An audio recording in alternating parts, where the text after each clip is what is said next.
लिंग पर्व चालू आहे आता. लिंग पर्वामध्ये आपण प्रवेश करणार आहोत. मेहमान पाहता पाहता 6 दिवस निघाला.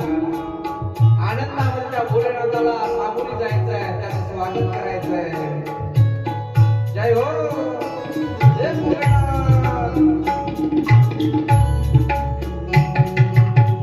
तन मन में जीवन में शिव है, जपले मन नमः शिवाय.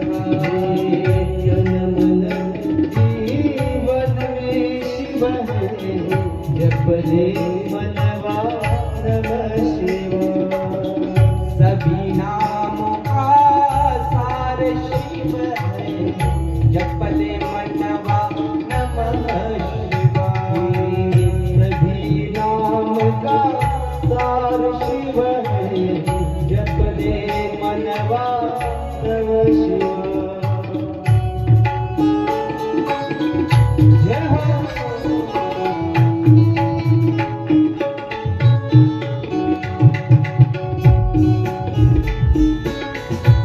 जय हो भोले.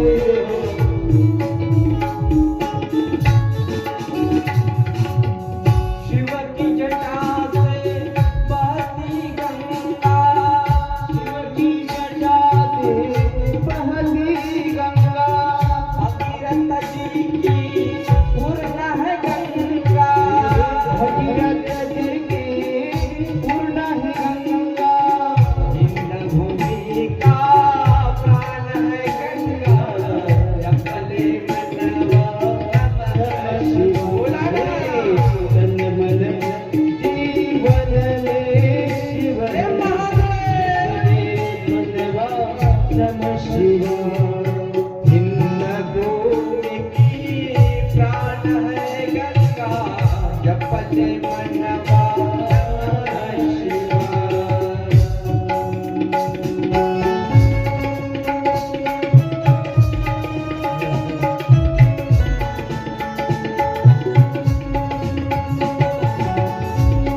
एकही महिला काळी बाजून नाही राहत आणि भजन नाही म्हणायचं काय.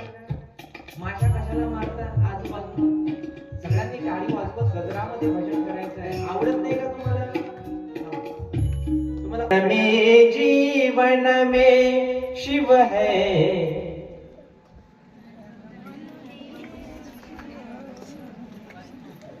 सद्गुरुनाथ महाराज.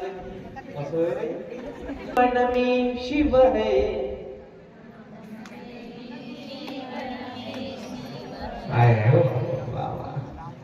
मस्त म्हटलं नाही का?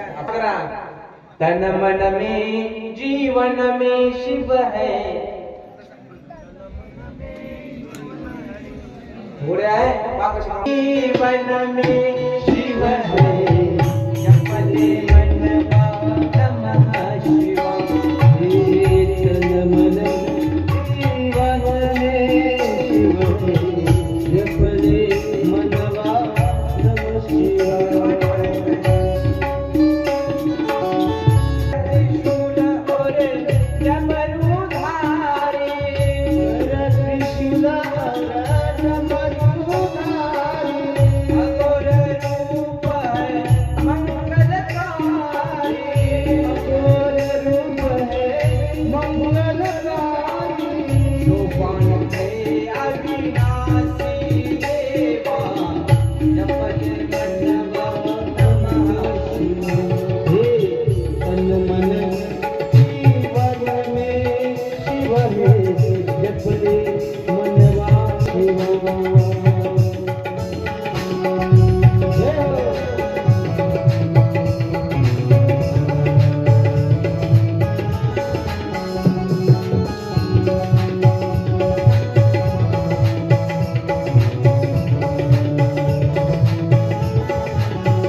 काय कर, शिवलोक तयार कर, कैलास तयार कर, असं वागणं आपलं असलं पाहिजे.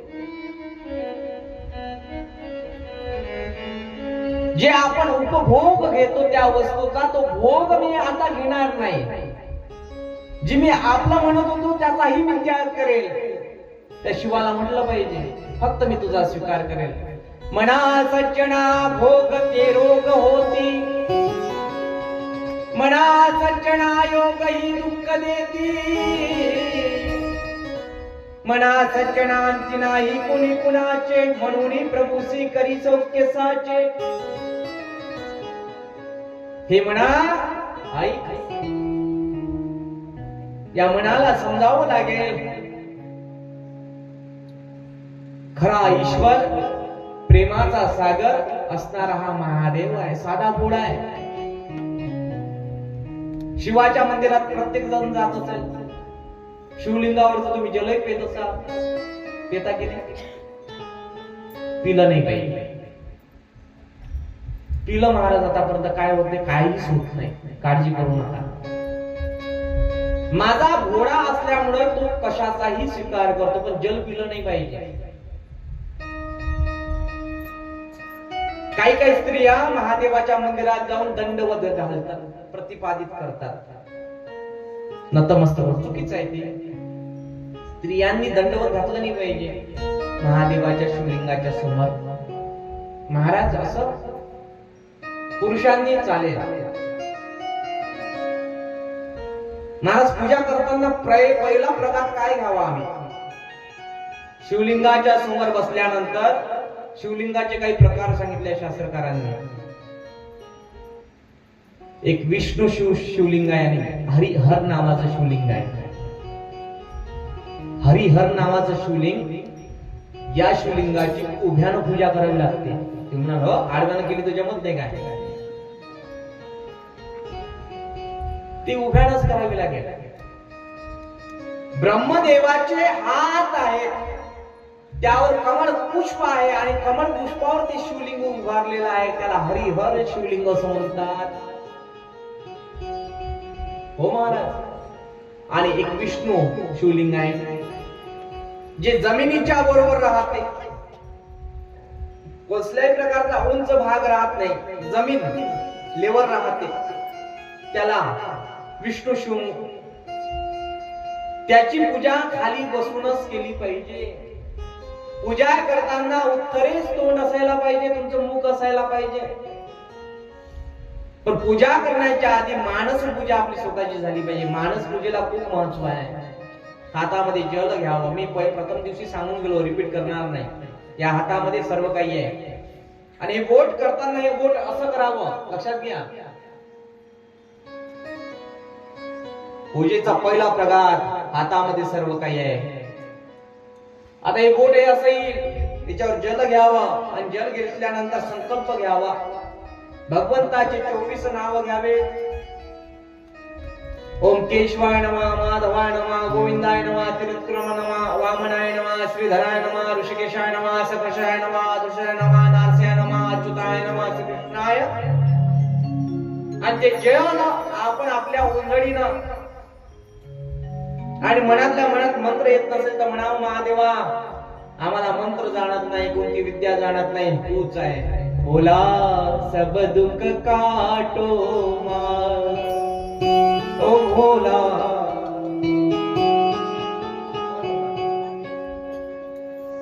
शिव शंकर जपू तेरी माला, भोले बाबा जपू तेरी माला. भोला सब दुख काटो हे भोला, सब दुख काटो. वेश है मंगल मंगलकारी, शमशानवासी हमारा भोला. सब दुख काटो भोला. हिंदी येत नाही मग कोणाला, मराठीत म्हणा, माझं दुःख हरून घे देवा, तुझं नाव हर आहे असं म्हटलं तरी नाही येत असलं तर ओम नमः शिवाय म्हणावं. पंचाक्षरी मंत्र आहे ओम नमः शिवाय. आदी होता अंती आहे आणि राहणार सुद्धा ओंकार बिंदू सहित नित्यम ध्या हिंदी योगिना कामंद मोक्षदम जय ओंकार आहे नमः. आकार उकार मकार चंद्र बिंदू याचं संमिश्र स्वरूप जे आहे ते म्हणजे ओम आहे माय बाबा ओम आहे. हा शंखही ओमाचा नाद देतो कानाला जर लावला तर. समुद्राचा आवाज याच्यामधून येतो. साधी गोष्ट आहे का नाही बाप. आणि हाराची जेव्हा जेव्हा तुमच्यामध्ये टाळी लागायला लागेल वाजायला लागेल तर ओम तुमचं मन बोलायला लागेल. ब्रह्मांडामध्ये एक आवाज एक ध्वनी ऐकायला आली ते म्हणजे ओमची ओमची. ओंकार बिंदू सहित ज्याचं स्वरूप कोणी पाहलं नाही. आदी नाही अंती नाही. सुरुवातीलाही होता आणि शेवटही तोच आहे त्याच्यापासून. ऐका ना कोणाची कथा ऐकत आहात तुम्ही. महादेवाची कथा ऐकत आहात तुम्ही. श्रीमद भागवत ऐकलं असेल ऐकलं नाही.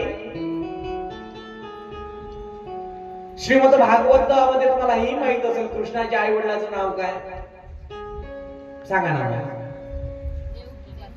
देवकी वासुदेव किंवा नंद नाही का यशोदा वगैरे वगैरे.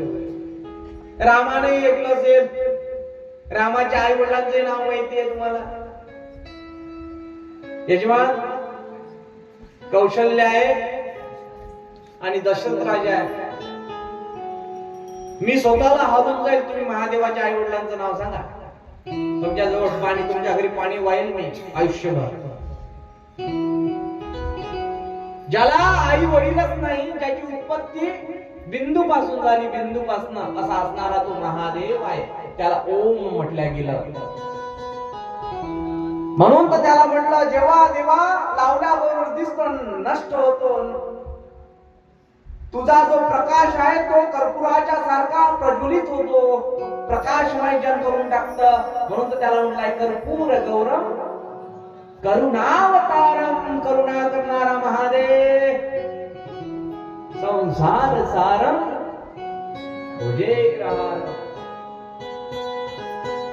सदा वसंतम हृदयालविंदे भवम भवानी सहितं नमामि. असा असणारा महादेव आहे.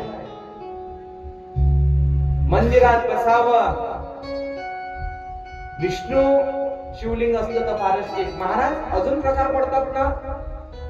घरामध्ये आम्हाला शिवलिंग ठेवायचं आहे तर काय करायचं आहे. घरामध्ये एकच्या वर 2 शिवलिंग चालत. पद्मपुराणामध्ये आता उल्लेख आहे.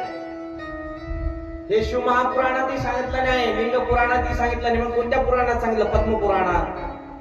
पद्मपुराण आपल्याला असं सांगतं की शिवलिंग असावेत पण एक. 2च्या वर 2 शिवलिंगाचा स्वीकार घरामध्ये नसावा. शिवलिंगाचे 2 प्रकार मुख्य पडतात. एक अचल आणि एक चल. मंदिरामध्ये जी प्रतिष्ठापना होते त्याला अचल शिवलिंग म्हणतात. त्याला हलवता येत नाही. कुठं घेऊन जाता येत